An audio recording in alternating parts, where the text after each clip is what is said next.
Your manager calls you in to tell you the good news. You got a promotion. You'll now manage a team yourself. You'll have more status, control, and money. Are you elated? Do you have mixed feelings? You probably feel some excitement, vindicated that your hard work has been recognized and rewarded. At the same time, though, you may feel that you're entering uncharted territory.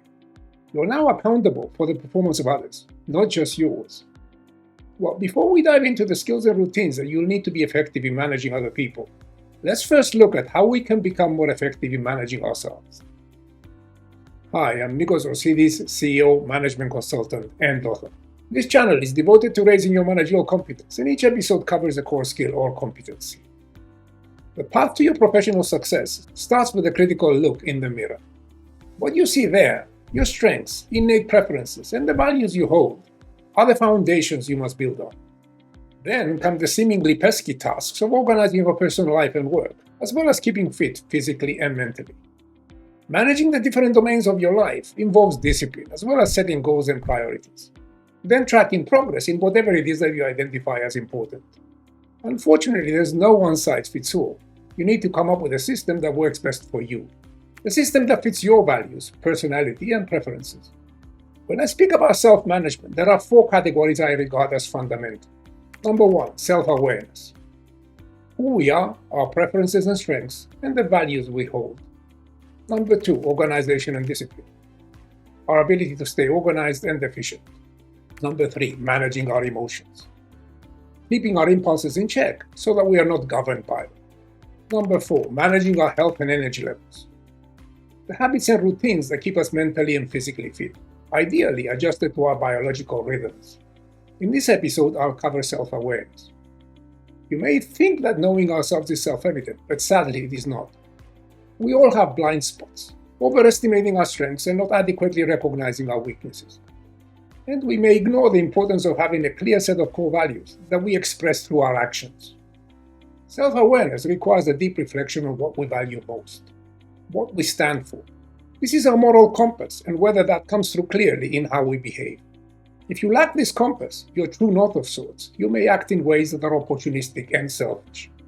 You may get away with it for a period of time, but you will be caught out eventually. That you can be sure about. As we reflect on how we should deal with life's choices, as well as the values we should live by, a useful and very practical reference is that of the ancient Stoic philosophers of Greco-Roman times, from Zenon of Kition in Cyprus, to Seneca and Epictetus. The Stoics viewed life through the prism of what has been referred to as the dichotomy of control, the things that are under our control versus those that aren't. The Stoics maintained that this distinction should govern the choices we make and how we frame them. Whilst we can't always control what happens to us, we can always decide how we react to each event, and we are fully responsible for that choice. Maximus, played by Russell Crowe in the movie Gladiator, may offer a vivid example of someone who embodies the 4 Stoic virtues as he deals with life's huge adversities. Wisdom, justice, courage, moderation. My name is Maximus Decimus Meridius, founder of the armies, loyal servant to the true emperor, Marcus Aurelius, father to a murdered son, husband to a murdered wife.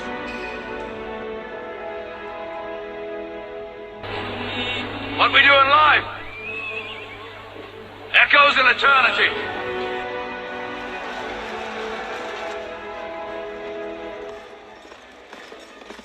I'll devote a future episode to Stoicism and its roots in the philosophical traditions of Socrates and Aristotle. But for now, let's just underscore how important it is to set firm standards for our behavior.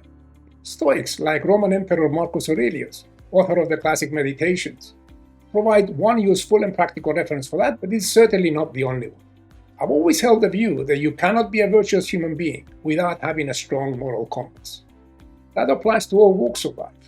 But when we narrow it down to the workplace, it comes down to this. Employees who walk the talk and have a strong moral compass earn people's trust and respect. And that is fundamental, not just to management, but to human relationships more broadly. So I'm ending this episode with this advice.